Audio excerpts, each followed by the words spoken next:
할렐루야. 부활 새벽 주일 또 하나님의 부활의 은혜가 우리 가운데 임하시기를 주님의 이름으로 축원합니다.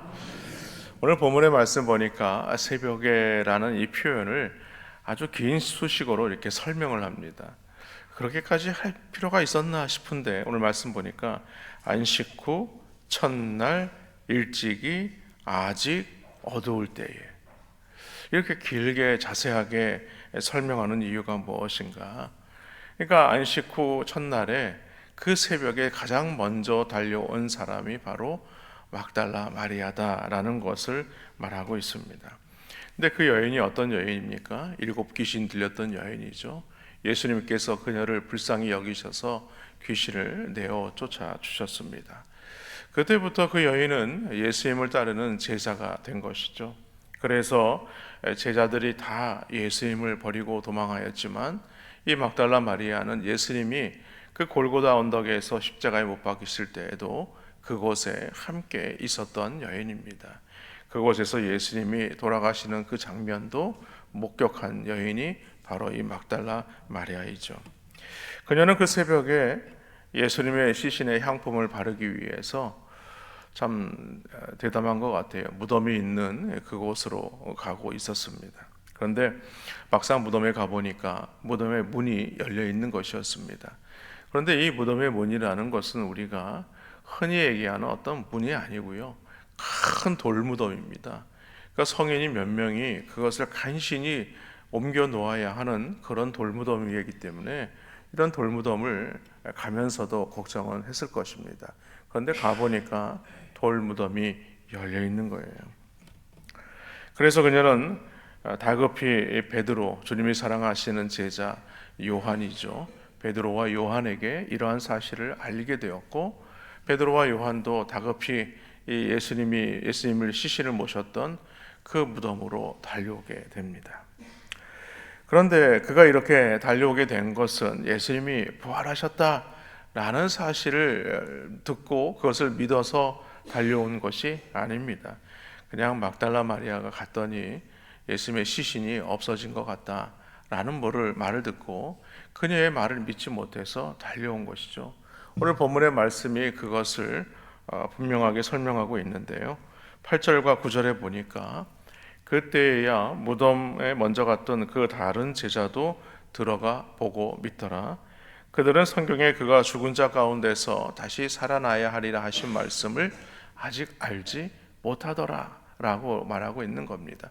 그러니까 예수님께서 사흘 만에 부활하실 것이다 라는 말을 여러 번 그렇게 말씀하셨음에도 불구하고 오늘 제자들은 그 현장을 보면서도 그러한 사실을 믿지 못하고 있는 것이죠. 오히려 막달라 마리아는 그곳에서 예수님을 동산지기로 착각을 하고 예수님의 시신을 옮겼으면 자신에게 달라 자신이 옮기겠다라고까지 했던 것입니다.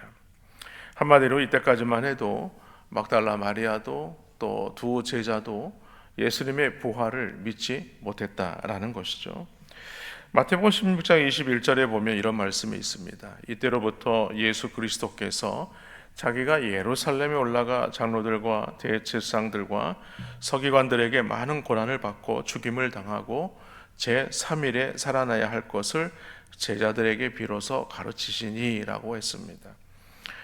제자들은 이제 그러한 일이 있을 것이라는 생각을 전혀 하지 못한 것이죠. 왜냐하면 자신들이 따르는 예수님이 어떤 분이신가라는 것을 그들은 늘 보고 있었기 때문이죠. 이런 분이 어떻게 그 로마의 압제하에서 가장 그 치명적인 그런 십자가에 매달려서 돌아가시겠는가 그런 생각을 전혀 못한 것입니다.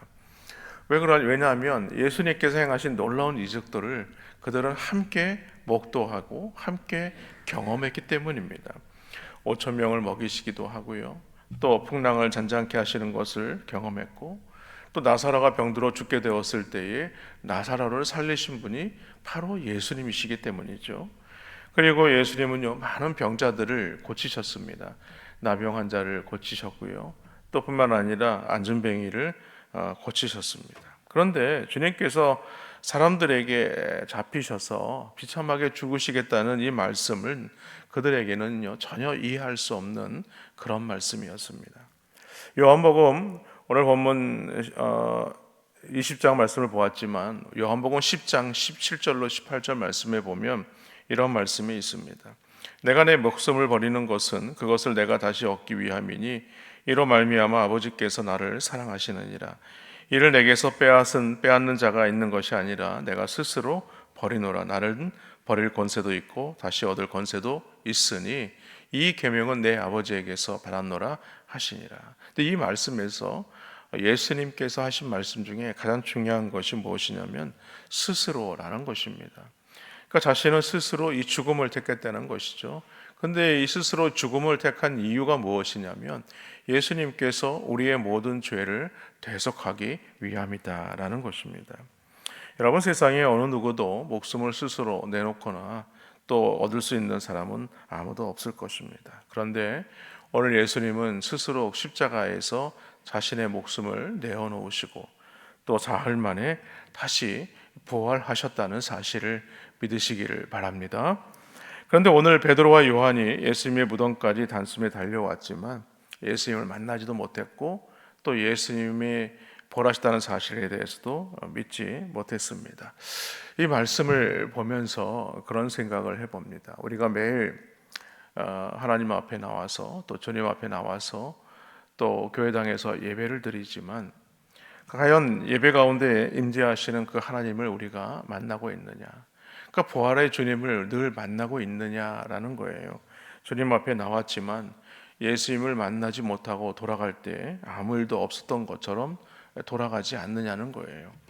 다시 말해서 우리를 위해 살아나신 예수님에 대한 목마름도 없고 간절함도 없고 그냥 와서 예배 자리에 참석하고 그냥 그 발걸음을 옮기는 그런 신앙인의 수준에 머물러서는 안 된다라는 말씀입니다.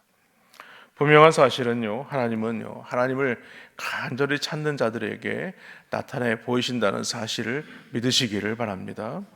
결국 예수님의 시신이 없는 것을 보고 돌아간 제자들은 부활하신 예수님을 만나지도 못한 채 그냥 빈 무덤만 보고 돌아가게 되죠. 그런데 놀라운 사실이 그 이후에 일어나게 됩니다. 무덤에서 슬피 울고 있었던 막달라 마리아에게 예수님이 나타나신 것이죠. 보니까 머리맡과 발치에 두 천사가 앉아 있는데 뒤에 동산지기로 여겼던 그 예수님이 마리아에게 나타나신 것입니다. 그렇습니다. 예수님을 간절히 사모했던 그 여인에게 오늘 예수님께서 만나 주시고 있는 것이죠. 그러므로 우리는 신앙생활할 때에 예수님을 간절히 소망해야 돼요. 예수님을 간절히 만나겠다는 그런 소망이 우리 마음 가운데 있어야 하는 것입니다. 그러니까 신앙생활이라는 것은 그냥 와서 앉아 있는 게 아닙니다. 예수님을 만나야지. 내가 이 예수님을 만나지 않으면 내가 그냥 돌아가지 않겠다라는 간절한 마음이 있어야 되는 거예요. 그러니까 믿음의 삶이라는 건, 신앙이라는 것은 믿음의 자리에 와서 내가 과연 예수님을 만나고 가고 있느냐, 그 예수님의 은혜를 경험하고 돌아가고 있느냐, 그것을 우리가 생각해 보아야 하는 것입니다. 결국에는요, 공생의 3년 동안 동고동락하면서 살았던 제자들은 부활의 주님을 만나지 못했지만 오늘 귀신 들렸던 그 여인 막달라 마리아는 예수님으로부터 또 고침을 받고 또 그가 예수님을 간절히 사모한 나머지 오늘 그 부활의 주님을 가장 빨리 만난 여인, 가장 먼저 만난 여인이 된 것입니다. 그러므로 오늘 우리가 이렇게 부활의 주일 새벽에 우리가 주님을 만나는 자리에 나와 있지만 우리는 이 새벽이 무엇이 되어서는 안 되느냐, 매해마다 그냥 빈 무덤을 방문하는 그런 관광객처럼 그냥 이렇게 왔다가 돌아가는 부활절이 되어서는 안 된다는 것이죠. 캐톨릭에서는 그 이스라엘의 예수님의 무덤에 그 근처 그 무덤에 거기가 이제 예수님 못 박히신 곳에 예수님의 그 교회가 세워져 있는데 제가 한번 다큐멘터리를 보니까 거기에 여러 교단들이 구역을 나눠가지고 청소도 자기 구역만 하고 그리고 거기서만 따로 예배를 드리고 그런 모습을 보았어요. 그러면서 그것을 드나드는 많은 사람들이 그것이 예수님이 못 박히신 곳이다 라고 말은 하고 있지만, 그러나 저는 그런 생각을 해봤습니다. 과연 그것이 예수님이 못 박히신 곳이구나, 그냥 그것을 그냥 단지 관광객처럼 드나드는 그런 어떤 신앙인의 모습은 있지는 않는가. 우리가 주일날 예배 드리면서 부활의 주님이 이 아침에 살아나셨는데, 우리가 주일마다 주 앞에 나와 예배할 때에 단지 마치 관광객처럼 잠시 와서 예수님이 부활하신 날이 주일이지, 그 주일날 와가지고 그냥 예배드리고 그냥 돌아가는 그런 게 아니고, 오늘 부활의 주님을 과연 내 마음에 모시고 뜨거운 마음으로 과연 우리가 신앙생활하고 있는지를 생각해 보아야 하는 것입니다. 성경은 우리에게 분명히 말씀합니다. 고린도전서 15장에 보면 17절로 20절 말씀에 이런 말씀이 있습니다.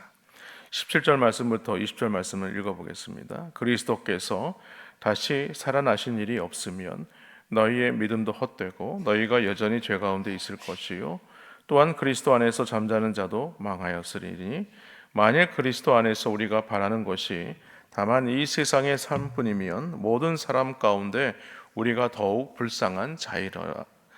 그러나 이제 그리스도께서 죽은 자 가운데서 다시 살아나사 잠자는 자들의 첫 열매가 되셨도다 라고 말씀하죠.